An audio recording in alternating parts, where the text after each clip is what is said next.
Alléluia, alléluia, alléluia. Shalom, shalom peuple de Dieu.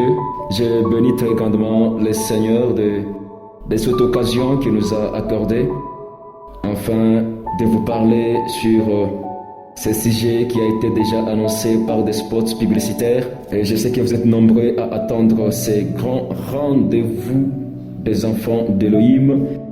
Ainsi, j'ai béni très grandement, alléluia, alléluia, que le Seigneur, Yehoshua Amashia, vous bénisse abondamment.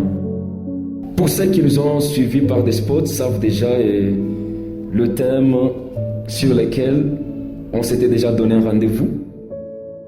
Mais n'empêche qu'on puisse y annoncer encore de nouveau. Nous parlons sur un sujet qui est intitulé « Les trois frappes de l'ânesse de Balaam » qui a été tiré du livre des Nombres, chapitre 22, le verset 28. Alors, pour une meilleure décortication des Écritures, j'aimerais qu'on prenne Nombre chapitre 22, mais cette fois-ci on commence par le verset 21 jusqu'au verset 35. Ainsi, je lis. Balaam se leva le matin, sella son ânesse et partit avec les chefs de Moab. La colère de Dieu s'enflammant parce qu'il était parti, et l'ange de l'Éternel se plaça sur le chemin pour lui résister. Balaam était monté sur son ânesse et ses deux serviteurs étaient avec lui. L'ânesse vit l'ange de l'Éternel qui se tenait sur le chemin, son épée nue dans la main. Elle s'est détournée du chemin et alla dans les champs. Balaam frappa l'ânesse pour la ramener sur le chemin. L'ange de l'Éternel se plaça dans un sentier entre les vignes. Il y avait un mur de chaque côté. L'ânesse vit l'ange de l'Éternel. Elle se serra contre le mur et pressa le pied de Balaam contre le mur. Balaam la frappa de nouveau. L'ange de l'Éternel passa plus loin et se plaça dans un lieu où il n'y avait point d'espace pour se détourner à droite ou à gauche. L'ânesse vit l'ange de l'Éternel et elle s'abattit sous Balaam. La colère de Balaam s'enflammant et il frappa l'ânesse avec un bâton. L'Éternel ouvrit la bouche de l'ânesse et elle dit à Balaam, « Que t'ai-je fait pour que tu m'aies frappé déjà 3 fois ?» Balaam répondit à l'ânesse, « C'est parce que tu t'es moqué de moi. Si j'avais une épée dans la main, je te tuerais à l'instant. » L'ânesse dit à Balaam, « Ne suis-je pas ton ânesse que tu as de tout temps monté jusqu'à ce jour? Ai-je l'habitude de te faire ainsi ?» Il répondit, « Non. » L'Éternel ouvrit les yeux de Balaam, et Balaam vit l'ange de l'Éternel qui se tenait sur le chemin, son épée nue dans la main, et il s'inclina et se prosterna sur son visage. L'ange de l'Éternel lui dit, « Pourquoi as-tu frappé ton ânesse déjà 3 fois? Voici, je suis sorti pour te résister, car c'est un chemin de perdition qui est devant moi. L'ânesse m'a vu, et elle s'est détournée devant moi déjà 3 fois. Si elle ne fut pas détournée de moi, je t'aurais même tué et je lui aurais laissé la vie. » Balaam dit à l'ange de l'Éternel, « J'ai péché car je ne savais pas que tu te fusses placé au-devant de moi sur le chemin. Et maintenant, si tu me désapprouves, je m'en retournerai. » L'ange de l'Éternel dit à Balaam, « Va avec ces hommes, mais tu ne feras que répéter les paroles que je te dirai. » Et Balaam alla avec le chef de Balak. Gloire soit rendue à notre Dieu. Ainsi, nous allons parcourir cette écriture afin de comprendre la pensée de Dieu cachée derrière sa parole. Il s'agit très bien de l'histoire de Balaam ainsi que Balak. Nous connaissons déjà l'histoire pour ceux qui sont des lecteurs de la Bible. Ainsi, la personne de Balaam a été invitée par la personne de Balak. Balak qui était le roi de Moab, qui avait invité Balaam afin de maudire le peuple d'Israël parce que le peuple devrait passer par son pays. Et lui ne voulait pas. Ainsi, il a fait appel à un homme de Dieu afin de venir maudire ses peuples. Et cet homme était Balaam, qui avait pour signification sans peuple. Un homme qui n'a pas de peuple. Et Balak avait pour signification dévastateur. Pendant que Balaam a répondu à l'invitation du roi et qu'il a scellé son ânesse pour aller au rendez-vous, Dieu n'était pas du tout content. Pourquoi? Parce que Dieu n'avait pas encore approuvé d'aller à la rencontre du roi. Alors Balaam est sorti, il a pris son ânesse et il est parti. L'ânesse a vu l'ange de l'Éternel. Et quand Balaam a frappé cette ânesse, l'Écriture me dit que l'Éternel ouvrit la bouche de l'ânesse, et l'ânesse qui dit à Balaam: que t'ai-je fait pour que tu m'aies frappé déjà 3 fois? Donc là d'abord je comprends que cette ânesse avait une très grande mémoire. Elle avait tellement la mathématique en tête. Elle pouvait compter la première fois, la deuxième fois et la troisième fois. Et savoir que ça c'est la troisième fois. Ainsi, premièrement, j'aimerais encourager la personne de Balaam. Parce que la personne de Balaam était le conducteur de l'ânesse. Et quand il a vu que son ânesse s'était déroutée du chemin, il a frappé afin de les redresser. Ça, c'était une bonne chose.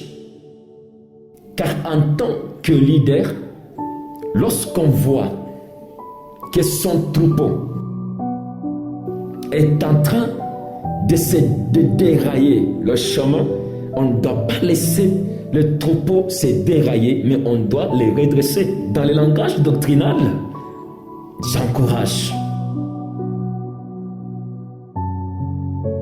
Pourquoi? Parce que Balaam avait une très bonne pensée, celui de redresser. Ainsi, il en est de même de tout leader par qui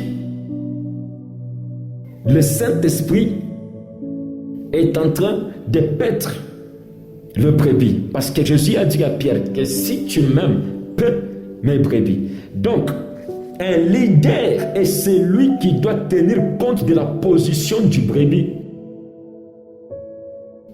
Lorsqu'un leader voit qu'il y a un brebis qui s'égare du chemin, ou les brebis s'égarent du chemin, le peuple quitte la voie de Dieu, la voie de la foi, il doit prendre des mesures afin de redresser la conduite du peuple.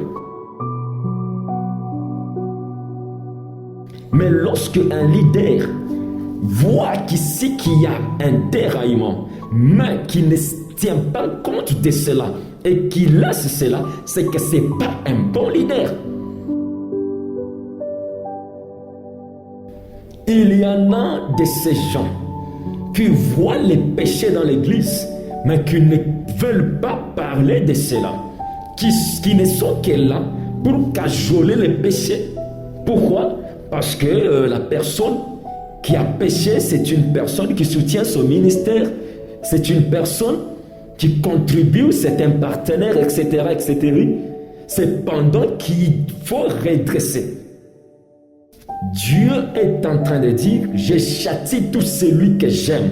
Si Dieu t'aime, il doit te châtier. Et le châtiment de Dieu n'est pas pour t'égarer du chemin, mais c'est pour te mettre dans le vrai chemin. Si Dieu n'avait pas amené les enfants d'Israël par le chemin du désert, les enfants d'Israël allaient entrer en Canaan avec la doctrine des Égyptiens. Les Égyptiens étaient des gens au tatouage, étaient des gens qui adoraient des statues. Ainsi,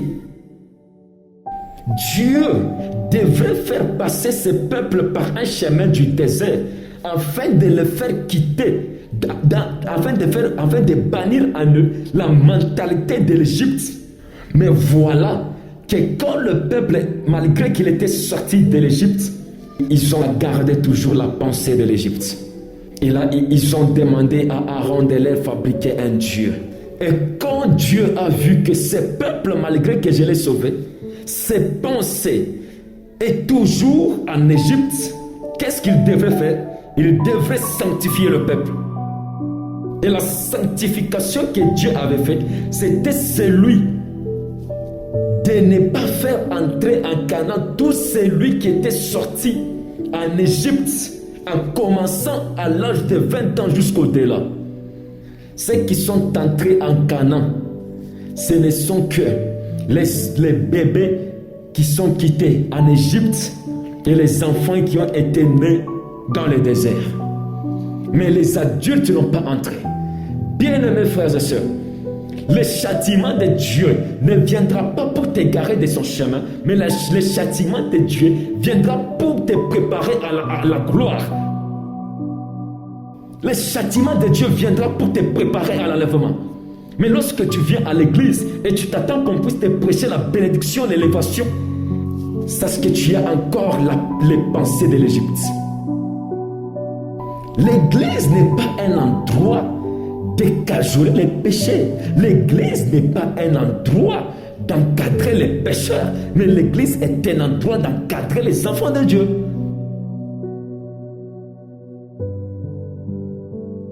Tu sais très bien que la masturbation est un péché. Parce que quiconque se masturbe se prostitue dans ses pensées. Tu sais cela. Mais pourquoi tu ne veux pas les laisser? C'est que tu as encore en toi les pensées de l'Égypte. Ok, tu n'es plus à l'Égypte. Tu es dans le désert, vers le Canaan.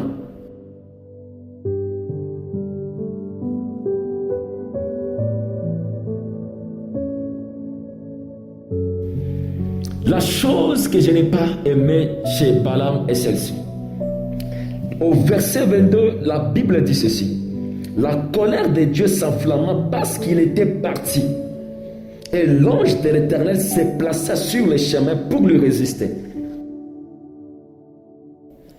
Mais le problème était que Balaam était parti à la rencontre de Balak sans l'approbation de Dieu, sans l'autorisation de Dieu. Il est parti.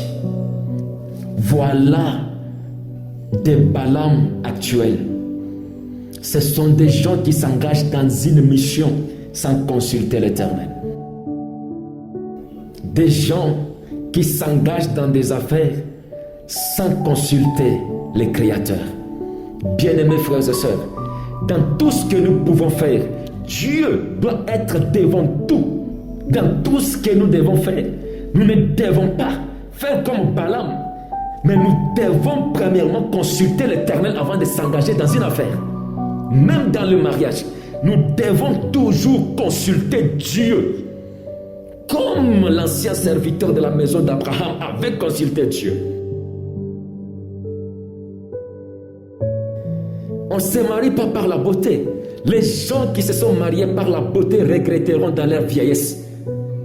Parce que la beauté sera disparue.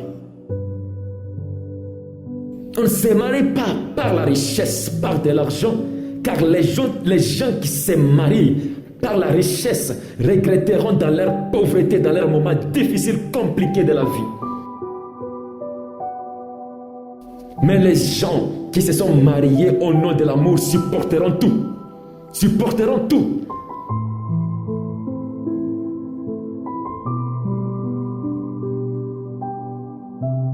Tu dois faire toujours de l'Éternel tes délices avant de t'engager dans quoi que ce soit. Balaam est sorti pour aller rencontrer Balak.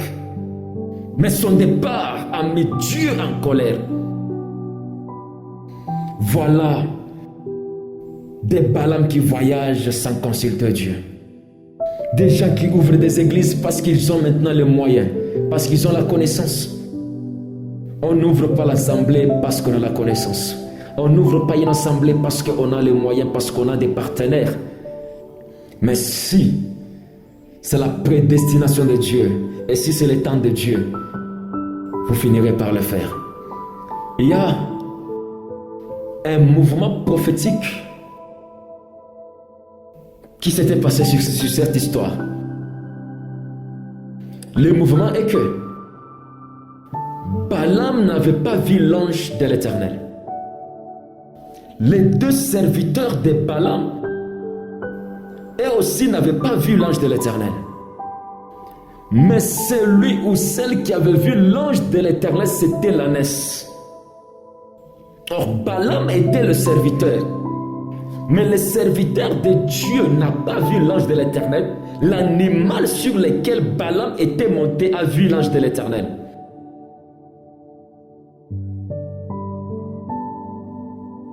Quand je me suis demandé pourquoi seulement l'ânesse qui avait vu l'ange de l'Éternel, le Saint-Esprit m'a fait comprendre qui est maintenant véritablement Balaam.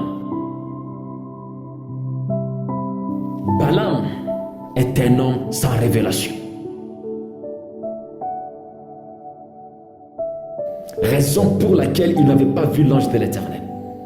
Balaam est un peuple sans révélation. Un peuple sans révélation ne peut pas voir l'ange de l'Éternel. Un peuple sans révélation ne peut pas voir l'ange de l'Éternel. Un homme, un serviteur sans révélation ne peut pas voir l'ange de l'Éternel. Dans une nation, lorsqu'il n'y a pas la révélation, le peuple finirait que par s'égarer. Un homme, un serviteur qui ne marche pas avec la révélation finira que par tomber dans l'idolâtrie, par tomber dans des fausses adorations. Jésus a dit à la femme samaritaine que vous adorez des choses que vous ne connaissez pas. Pourquoi? Parce que cette femme n'avait pas la révélation sur la personne de Jésus. C'est pourquoi Jésus lui a dit, si tu connaissais les dons de Dieu, et qui est celui qui te dit, donne-moi de l'eau, si tu connaissais au moins, bien-aimé, sans la révélation, tu peux aller chercher une solution plus loin, cependant que la solution est à côté de toi. Oh, si tu n'as pas la révélation, tu peux aller plus loin pour chercher de la solution. Ok, la solution est tout le temps à tes côtés.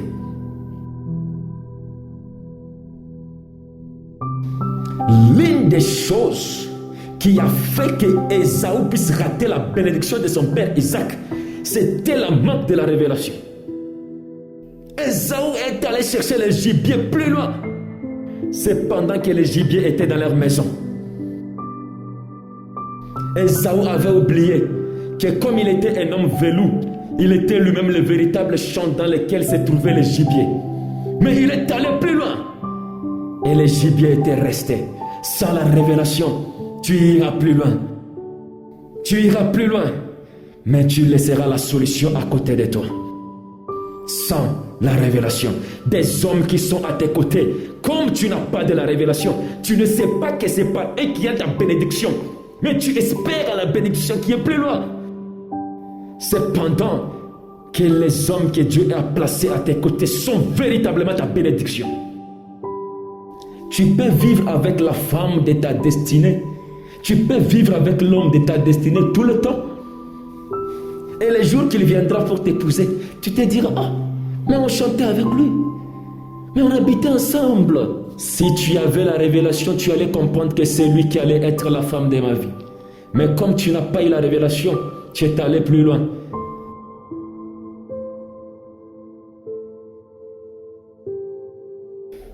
La révélation ne vient pas avec un homme. La révélation ne vient pas avec un prophète. La révélation ne vient pas avec un apôtre. La révélation ne vient pas avec un docteur, un pasteur, un évangéliste. Mais la révélation vient par le Saint-Esprit. C'est lui qui avait donné la révélation à l'ânesse de voir l'ange de l'Éternel. C'était Dieu lui-même. Et Dieu est esprit. Raison pour laquelle le contact de l'esprit des gens et le contact de l'esprit du Christ a fait de sorte que Jean ait la révélation sur la personne de Jésus. C'est pourquoi ce livre-là a été appelé la révélation. Il n'y a pas une révélation sans contact de l'esprit. C'est l'esprit plus l'esprit qui donne la révélation. Dans la chair, tu n'auras pas la révélation. Parce que la révélation n'est pas charnelle. Mais la révélation est un domaine de l'esprit.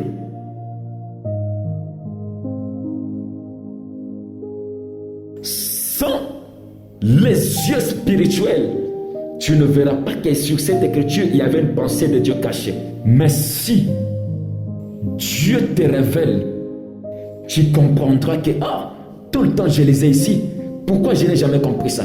Oui, c'est parce que ce sont des choses qui n'ont jamais monté au cœur de l'homme.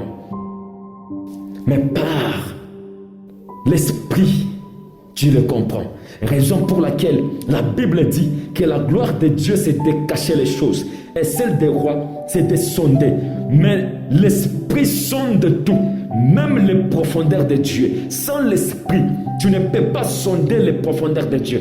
Bien-aimé, dans chaque écriture est caché les profondeurs de Dieu. Dans chaque écriture, dans chaque nature, Dieu cache toujours sa gloire. Lorsque je vois un ciel qui est suspendu dans l'étendue, qui n'est pas soutenu par des poteaux, par des colonnes, mais qui est là, qui ne tombe pas, je comprends que derrière cette création, il y a une très grande profondeur cachée. Balaam n'avait pas la révélation. Et la révélation ne vient que par l'esprit. Qui que tu sois, si tu n'as pas l'esprit, tu n'auras pas la révélation. Sans le Saint-Esprit, il n'y a pas la révélation dans un peuple. Je ne crois pas qu'un homme peut venir avec la révélation si cet homme n'a pas le Saint-Esprit. Mais si on a le Saint-Esprit, on aura la révélation.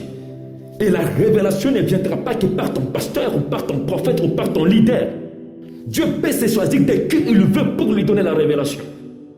Dieu a laissé son serviteur Balaam, mais il est allé donner la révélation à un animal.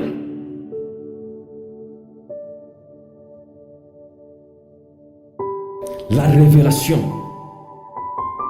La révélation. C'est une collyre qu'on jette sur les yeux pour oindre tes yeux. La révélation. Le miel. La révélation. Paul, après sa conversion, il devrait aller chez Ananias pour avoir la révélation. Jésus devrait appliquer la chimie pour donner une révélation à un homme.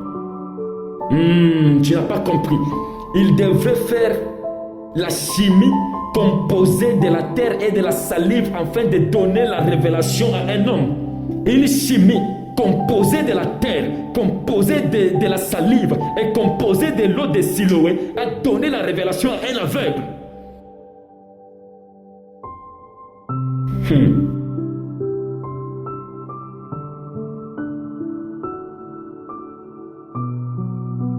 Or, en réalité, quand on parle d'une ânesse, une ânesse, c'est la femelle d'un âne. Et quand on parle d'une femelle, on voit une épouse. Aïe, aïe, aïe, aïe, aïe. Alléluia. On voit une épouse. Et là, je comprends que jusqu'en ce jour, la révélation est encore chez l'épouse. La révélation est encore chez l'épouse. Balaam n'a pas encore eu la révélation de l'ange de l'Éternel. Parce que l'ange de l'Éternel, en hébreu, on lui appelle Ha-Malaka. Ce qui veut dire l'ange de l'Éternel. C'est lorsque Dieu s'est présenté comme un ange. Et ce n'est pas Balaam qui a vu l'ange de l'Éternel en premier, mais c'était l'ânesse qui avait vu l'ange de l'Éternel en premier. C'est que je comprends que jusqu'à ce jour, Israël n'a pas encore vu l'ange de l'Éternel, mais c'est l'Église qui a vu l'ange de l'Éternel.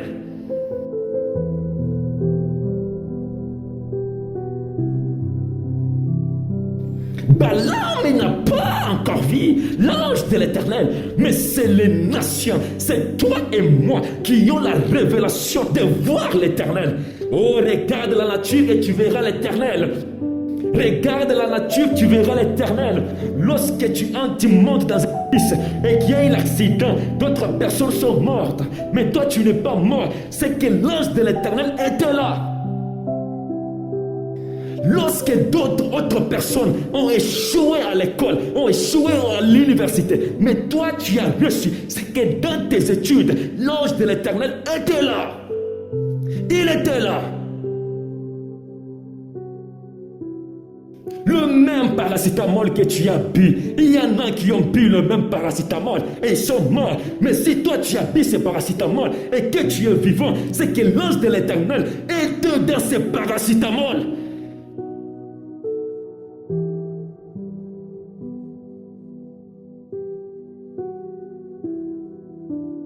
Alléluia. Mais pour que Balaam ait la révélation, il faudrait d'abord que l'ânesse soit frappée 3 fois. Là, je comprends que sur le plan prophétique, Balaam qui frappe l'ânesse 3 fois. Ici, l'ânesse change.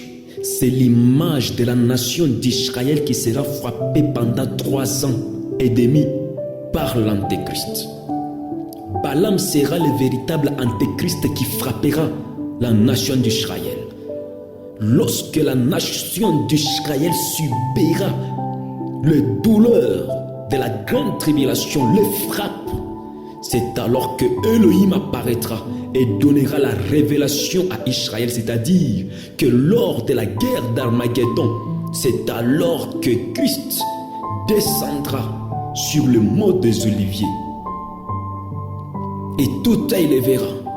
C'est là qu'il viendra pour restaurer Israël, prendre Israël et entrer avec dans le millénium. Alléluia, peuple de Dieu, cherchons la révélation des Écritures. Ne prêchez pas sans la révélation, ou sinon vous prêcherez que de la fausseté. Ne priez pas sans la révélation, n'adorez pas sans la révélation, car pour adorer, il faut d'abord que les songes soient interprétés. C'est alors qu'on va adorer. Gédéon ne pouvait pas se prosterner s'il n'avait pas encore écouté les songes et son explication. Il a fallu d'abord qu'il descende au camp des mendiants pour qu'il écoute les songes et son explication. C'est alors qu'il va adorer. Alléluia, alléluia. Nous avons besoin de la révélation en ces temps. Parce que sans la révélation, nous sommes morts. Nous avons besoin que le Saint-Esprit nous révèle, qu'il nous révèle, qu'il nous révèle.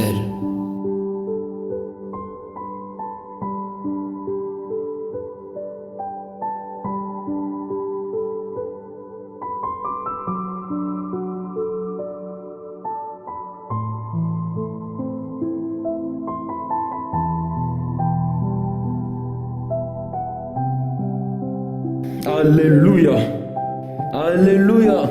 Il y a une personne que Dieu va ouvrir les yeux et lui communiquera une révélation. Il y a une personne au travers de ces messages que Dieu va ouvrir les yeux et il commencera à voir les surnaturels. Il y a une personne qui croit que Dieu va ouvrir ses yeux et il commencera à voir les surnaturels. Parce que tu es déjà baptisé du Saint-Esprit, tu peux voir aussi. Tu as déjà la révélation. Tu le verras. Pourquoi tu n'as qu'un ministère charnel? Bien-aimé, la Bible est en train de dire que le royaume de Dieu ne consiste non seulement en parole, mais en puissance. Ce qui veut dire que ce n'est pas seulement les charnels qui composent le royaume de Dieu, mais c'est plus les charnels contactés avec l'esprit qui composent le royaume. Tu dois voir de nouvelles choses, tu dois le voir. Dieu a laissé un homme pour aller communiquer une révélation à un animal. Ce qui veut dire que Dieu n'a pas besoin d'un homme puissant pour lui communiquer une révélation. Mais Dieu peut prendre un homme de la bassesse et lui donner une révélation. Ne pense pas que Dieu va te communiquer de grandes choses, que lorsque tu seras un grand homme. Ne pense pas que pour que tu puisses voir de grandes choses, ce n'est que lorsque tu seras un homme adulte plus que tu l'es. Dieu est allé se choisir un Samuel, un enfant qui n'avait pas encore connu même la parole de Dieu. Mais Dieu est allé lui appeler. Il a laissé un homme important, Saül, mais il s'est allé choisir un homme qui était en train de paître les brebis. Un David, un homme de champ. Crois que par toi, Dieu peut te communiquer de grandes choses. Dieu peut te révéler de grandes choses. Crois que par toi, Dieu peut te révéler le problème de vos familles. Dieu peut révéler la maladie qui ne fait que sillonner dans la famille. Crois que par toi, Dieu peut t'ouvrir les yeux et tu pourras voir la maladie surnaturelle qui ronge dans la famille. Crois que par toi, Dieu peut oindre tes yeux et tu pourras voir de nouvelles choses. Dispose ton cœur tout le temps. Dispose ton cœur tout le temps. Ne sois pas en distraction, car tu ne sais pas quand la révélation va venir. Tu ne sais pas quand. Sois toujours connecté à Dieu, à l'Esprit. Sois toujours connecté. Sois toujours connecté tout le temps. Sois toujours connecté tout le temps. Alléluia. Est-ce que tu peux incliner ta tête là où tu es et tu vas dire un mot à Dieu. Tu vas lui dire, Seigneur, je dispose mon cœur à toi. Fais de moi l'homme selon ton cœur.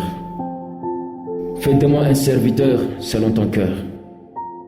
Fais de moi une servante selon ton cœur. Prie Adonai. El Shaddai. Yahweh Dieu Sabaoth, El Olam, le Dieu puissant, le puissant de Jacob, viens-nous à l'aide, Seigneur. Dispose-moi à t'écouter. Dispose mon cœur, dispose mon esprit, dispose le cœur de quiconque a entendu ce message et qu'il a pris une décision de se connecter tout le temps à ton esprit. Que maintenant, que de nouvelles choses puissent se faire voir, que des prophéties annoncées puissent s'accomplir, que le spirituel puisse prendre la chair afin de s'accomplir dans sa vie. Fais de cet homme ayant entendu ce message et qui a pris la décision de se connecter à toi tout le temps. Fais de lui un homme ayant la révélation afin de comprendre les problèmes, afin de ne pas aller plus loin, rôder, mais de comprendre que la solution est à ses côtés. Et la solution, c'est le Saint-Esprit qui est en lui. Dispose le cœur de cette sœur, ayant entendu ce message, touché par ce message. Dispose-lui afin d'avoir la révélation comme cette femme samaritaine. Après avoir eu la révélation, elle est partie annoncer dans le village. Fais de nous des hommes qui vont avoir la révélation et qui ne vont pas conserver la révélation, mais qui vont aller publier ton nom, publier ta grandeur. Connecte-nous à ton esprit tout le temps, Seigneur. Tout le temps, Seigneur. En ton nom, Yehoshua Anazori, Omelesh Ayedoum. Bénis cette émission. Bénis quiconque les soutient. Amen. Sois béni là où tu es, sois béni, peuple de Dieu. Crois que quelque chose va se passer maintenant dans ta vie, dans ton ministère. Et n'oublie pas de nous écrire les témoignages. N'oublie pas, pour ceux qui nous suivent directement sur YouTube, n'oubliez pas de nous contacter par le numéro qui est écrit dans la description, où vous pouvez nous envoyer des messages, des requêtes, des questions. Que le Seigneur te bénisse. Tu as les moyens. Viens vite soutenir cette œuvre. Viens contribuer. Que par toi, Dieu puisse passer pour bénir la vie de beaucoup de gens. Par toi, Dieu, que Dieu puisse passer aussi par toi, oui, afin de communiquer la vie à beaucoup de gens. Viens soutenir cette mission, viens soutenir cette œuvre et que Dieu te bénisse abondamment.